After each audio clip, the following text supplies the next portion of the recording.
ഈ ചിരിയിൽ ഇപ്പൊ ചിരിക്കുന്ന ചിരിയിൽ കാരണം നേരത്തെ തുടങ്ങി വെച്ചപ്പോൾ പറഞ്ഞ കാര്യങ്ങളുണ്ട്. അപ്പോൾ ഇതിനിടയ്ക്ക് 20 വർഷം പുറകോട്ട് പോകുന്നതിൽ ഏറ്റവും പെയിൻഫുൾ ആയിട്ടുള്ള കാര്യങ്ങളെ കുറിച്ച് സംസാരിക്കുമ്പോഴാണെങ്കിലും ഈ കരഞ്ഞിട്ടുണ്ട് എന്ന് പെട്ടെന്ന് ഓർത്തെടുക്കുന്നത് എടുത്ത വഴിക്ക് രണ്ടാമതൊന്നും ആലോചിക്കേണ്ടി വന്നില്ല. ഞാൻ ബാത്റൂമിൽ പോയിട്ട് കരയേണ്ടി വന്നിട്ടുണ്ട് സിറ്റുവേഷനിൽ എന്നുള്ളതാണ്. ഇത് ശരിക്കും സിനിമയായി ബന്ധപ്പെട്ടിട്ടായിരുന്നു അല്ലെങ്കിൽ ആങ്കറിംഗ് ഫീൽഡിലായിരുന്നു? സിനിമയായി ബന്ധപ്പെട്ടാണ്. രണ്ടും രണ്ടും രണ്ടും ആങ്കറിങ്ങില് ഞാൻ കോമഡി സ്റ്റാർസ് തുടങ്ങിയ ഡേ വണ്ണില് ഒരു വലിയൊരു ആർട്ടിസ്റ്റ് ഉണ്ടായിരുന്നു സെറ്റില്. സോ ഈ സ്റ്റേജിൽ പോയിട്ട് മൈക്ക് എടുത്തിട്ട് എന്തൊക്കെയോ ഒക്കെ എന്നെ കുറിച്ച് പറഞ്ഞിട്ടുണ്ടായിരുന്നു, ഒത്തിരി പറഞ്ഞിട്ടുണ്ടായിരുന്നു. എന്നിട്ട് എല്ലാവരും ഓഡിയൻസിലിരുന്ന് ചിരിച്ചു. പക്ഷെ എൻ്റെ പ്രൊഡ്യൂസർ ബൈജുവായിട്ടും കണ്ടിട്ടുണ്ടായിരുന്നു. അപ്പം കണ്ടു. പക്ഷെ ആ സമയത്ത് ആ അത്രയും വലിയൊരു ആർട്ടിസ്റ്റ് ഒന്നും പറയാൻ പറ്റില്ല. ബൈജുവായിട്ടും വന്നിട്ട് ഒന്നും വേണ്ട, കരയണ്ട കേട്ടോ എന്ന് പറഞ്ഞിട്ട് എന്നെ ഒന്ന് കൺസോൾ ചെയ്തത് എൻ്റെ പ്രൊഡ്യൂസറായിരുന്നു. എന്ന് വെച്ചാൽ കണ്ണൊക്കെ നിറഞ്ഞു. കണ്ണ് നിറഞ്ഞപ്പോൾ ബൈജുവായിട്ടും കണ്ടു. പക്ഷെ എല്ലാവരും അതും മോസ്റ്റ്ലി എല്ലാവരും ആണുങ്ങള്, all the men sitting in the audience എല്ലാവരും ചിരിച്ചു. അത്രയൊന്നും ചെയ്യരുത്. അത് റാഗിങ് ആയിട്ടാണ് ഞാൻ കൺസിഡർ ചെയ്യുന്നത്. ശരിക്കും അത്തരം സിറ്റുവേഷനുകൾ ഫേസ് ചെയ്യേണ്ടി വരും എന്നുള്ളത് മുൻകൂട്ടി അറിയാത്തതിന്റെ ആയിരുന്നു അത്? അതെ, എനിക്ക് സഡൻ ആയിട്ട് വന്നത്? സഡൻ ആയിട്ട് വന്നു, എല്ലാവരും ചിരിച്ചു. C it's okay, I can make A joke at my self. എനിക്ക് അത്രയും സെൻസ് ഓഫ് ഹ്യൂമർ ഒത്തിരി ഉണ്ട്. I don't take it so seriously. പക്ഷെ ഡേ വൺ ഇത്രയും വലിയൊരു ഷോ നമ്മള് ആങ്കറിങ് ചെയ്യുമ്പോൾ എല്ലാം ഇങ്ങനെ പിടിച്ചു വെക്കുമ്പോൾ ഒരു ടെൻഷൻ ഉണ്ടാവും. പിന്നെ തന്നെയാണ് ഞാൻ അവിടെ ഞാൻ ആരും അറിയില്ല, നോ ബഡി. എല്ലാവരും ഞാൻ ഇന്ന് രാവിലെയാണ് ഫസ്റ്റ് ടൈം കണ്ടിരിക്കുന്നത്. അപ്പോൾ ചെറിയ ഏജും കുറച്ച് കുറവാണ്. അപ്പോൾ ആ സമയത്ത് ഇത്രയും ടെൻഷനിൽ പെട്ടെന്ന് ഇങ്ങനെ ആരെങ്കിലും എടുത്തു വെച്ച് പറഞ്ഞാൽ, അതും വെറുതെ ചെറിയ ജോക്കൊന്നുമല്ല, ഒത്തിരി ഇഷ്ടപ്പെട്ടു.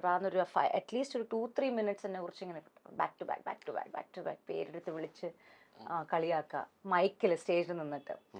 സോ ഇറ്റ്സ് മനസ്സിൽ തട്ടും. ട്രാക്ക് തന്നെയായിരുന്നു 100%. മലയാളം കണ്ട ഏറ്റവും ഹിറ്റ് ഷോ കൂടിയാണ് ആക്ച്വലി വോഡഫോൺ അല്ലെ, കോമഡി സ്റ്റാർ. ഒരു തുടക്കക്കാരി എന്നുള്ള രീതിയിലേക്ക് കിട്ടിയ സ്വീകാര്യതയും വളരെ വലുതായിരുന്നു അല്ലെ, ഒരു ആങ്കറായിട്ട് ഇത്രത്തോളം. പക്ഷെ എന്തുകൊണ്ട് അവിടെ പെട്ടെന്ന് കുറച്ച് നാളുകൾക്ക് ശേഷം അവിടെ ആങ്കറായിട്ട് ശ്രുതി മേനോനെ കാണുന്നില്ല? ജഡ്ജസ് ആണെങ്കിലും ബാക്കി ക്രൂ ആണെന്നുണ്ടെങ്കിലും ബാക്കി എല്ലാവരും അതേപോലെ തന്നെ നിൽക്കുന്നു. എന്തുകൊണ്ട് ആങ്കറിനെ പെട്ടെന്ന് മാറ്റി? ഇതേ രീതിയിൽ സഹകരിക്കാൻ പറ്റാത്തത് കൊണ്ടോ അല്ലെങ്കിൽ വിട്ടുവീഴ്ചകൾ തയ്യാറാവുന്നതുകൊണ്ടോ, എന്തുകൊണ്ടായിരുന്നു? എനിക്കറിയില്ല റോഹൻ, ടു ബി ഓണസ്റ്റ്. ഞാൻ ചോദിച്ചില്ല. ആ ഷോനെ കുറിച്ച് എനിക്കൊന്നും നെഗറ്റീവ് പറയാനില്ല. ഫസ്റ്റ് ഓഫ് ഓൾ കാരണം നെഗറ്റീവ് ഒന്നും ഇല്ല. ഈ ഒരു ചെറിയൊരു എക്സാമ്പിൾ ഞാൻ പറഞ്ഞത്, അതൊരു വേറൊരു ആർട്ടിസ്റ്റ് കളിയാക്കിയത്, ദാറ്റ് ഈസ് കംപ്ലീറ്റ്ലി ഡിഫറെൻറ്റ്. പക്ഷെ that show Vodafone comedy stars എനിക്ക് തന്നിരിക്കുന്നത് ഒത്തിരി കൂടുതൽ ഓൺലി പോസിറ്റീവ് മെമ്മറീസ് ആണ്, ആൻഡ് ബ്യൂട്ടിഫുൾ മെമ്മറീസ് ആണ്. എന്ന് വെച്ചാൽ എല്ലാവരും എന്നെ അറിയുന്നത് കോമഡി സ്റ്റാർസ്. പിന്നെ ഞാൻ എയർപോർട്ടിൽ, ഞാൻ ചിലപ്പോൾ കൊച്ചി ടു ബോംബെ ടു കൊച്ചി, ഞാൻ താമസിക്കുന്ന വീട് ബോംബെയിലാണല്ലോ. ആ സമയത്ത് എയർപോർട്ടിൽ കാണുമ്പോഴും എന്നോട് ഇങ്ങനെ ബ്രേക്ക് എടുക്കുന്ന സമയത്ത് ഞാൻ എൻ്റെ കൈ ഇങ്ങനെ മുകളിൽ ചെയ്യുന്നത് അവർ ചെയ്യിപ്പിച്ചിട്ടുണ്ട്. Fans and audience and public use to come to me and say, ചേച്ചി ഇങ്ങനെ ഒന്ന് കൈ ചെയ്തിട്ട് ഒരു ഫോട്ടോ എടുക്കണം. അങ്ങനെ അത്രത്തോളം എന്നെ നോട്ടീസ് ചെയ്തത് കോമഡി സ്റ്റാർസിലൂടെയാണ്. അപ്പോൾ I have only amazing things to say about comedy stars.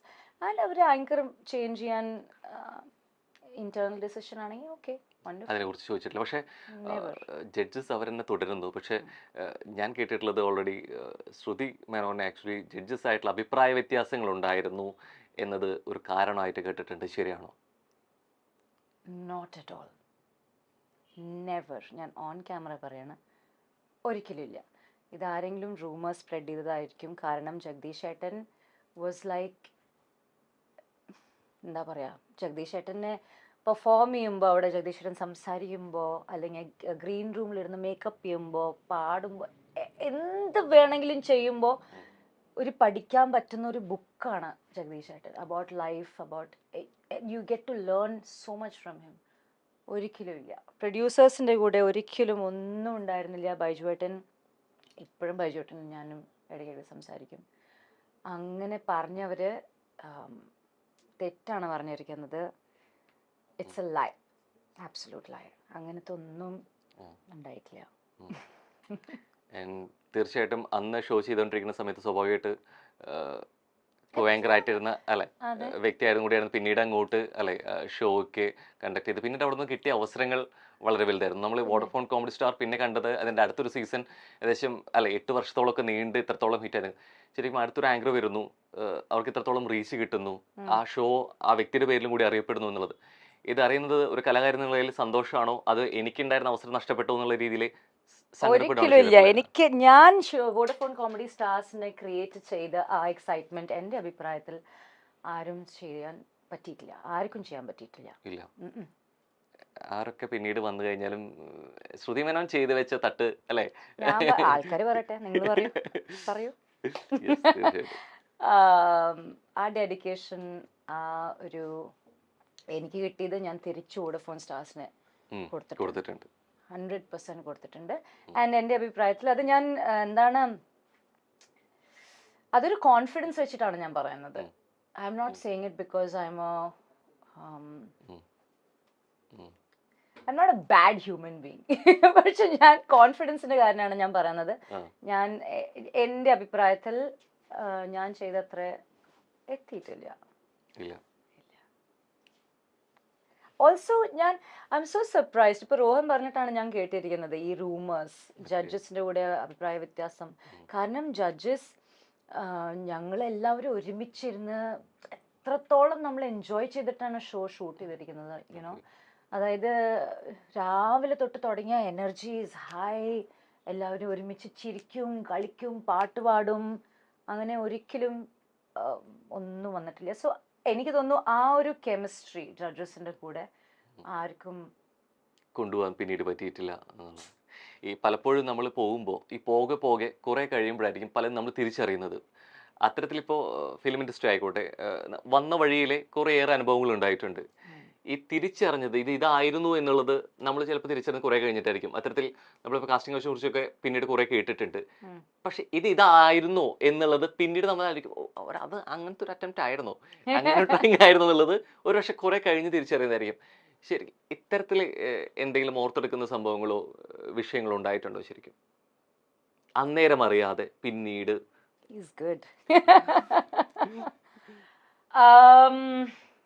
തീർച്ചയായിട്ടും ഉണ്ട്.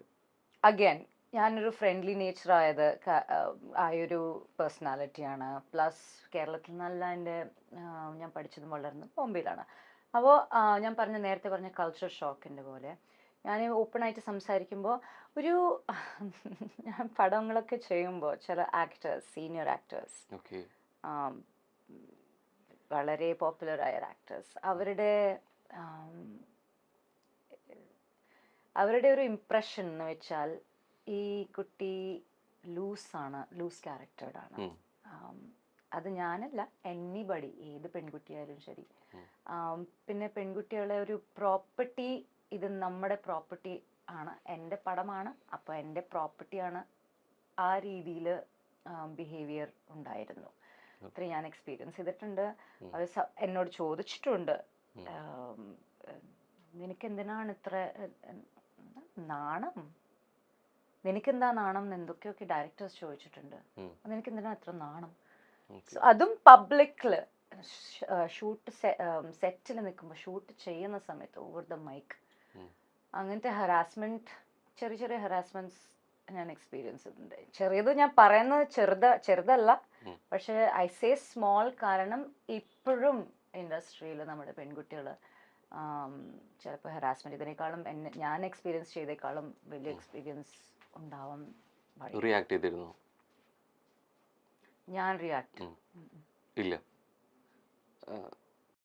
മോഡൽ, അവതാരക എന്നിങ്ങനെ പല മേഖലകളിലും സജീവ സാന്നിധ്യമായിരുന്നു ശ്രുതി മേനോൻ. കോമഡി സ്റ്റാർസ് എന്ന റിയാലിറ്റി ഷോയിൽ അവതാരകയായിട്ട് എത്തി ജനപ്രീതി നേടുകയും ചെയ്തിരുന്നു. എന്നാൽ വളരെ പെട്ടെന്ന് ഒരു ദിവസമാണ് നടി ഈ ഷോയിൽ നിന്ന് അപ്രത്യക്ഷയാകുന്നത്.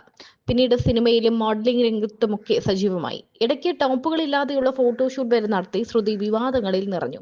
എന്നാൽ അതൊന്നും തനിക്ക് പ്രശ്നമായി തോന്നിയിട്ടില്ല എന്ന് നടി പറയുന്നുണ്ട്. വർഷങ്ങളോളം കോമഡി സ്റ്റാർസ് എന്ന റിയാലിറ്റി ഷോയുടെ അവതാരകയായിരുന്നെങ്കിലും പെട്ടെന്ന് ഒരു ദിവസം കാണാതായതിന്റെ കാരണത്തെക്കുറിച്ചുള്ള ചോദ്യത്തിന് ശ്രുതി പറഞ്ഞ മറുപടിയാണ് ഇപ്പോൾ ആളുകൾ ചർച്ചയാക്കുന്നത്.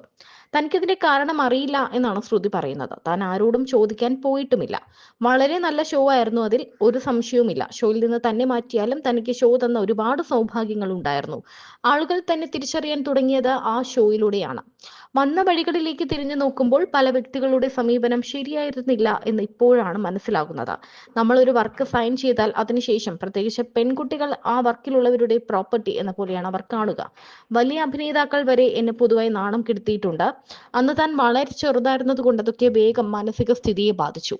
വിട്ടുവീഴ്ചയ്ക്ക് തയ്യാറാകുമോ എന്ന് ചോദിക്കുമ്പോൾ അതിനെങ്ങനെ പ്രതികരിക്കണമെന്ന് പോലും അറിയാത്ത പ്രായമായിരുന്നു അന്ന് തനിക്കെന്നും ശ്രുതി പറയുന്നുണ്ട്. ഇപ്പോഴും മോഡലിംഗിൽ സജീവമാണ് ശ്രുതി. പ്രതിഫലത്തിന്റെ കാര്യത്തിൽ തനിക്ക് യാതൊരു വിഷയമില്ലെന്നും ശ്രുതി പറഞ്ഞിട്ടുണ്ട്.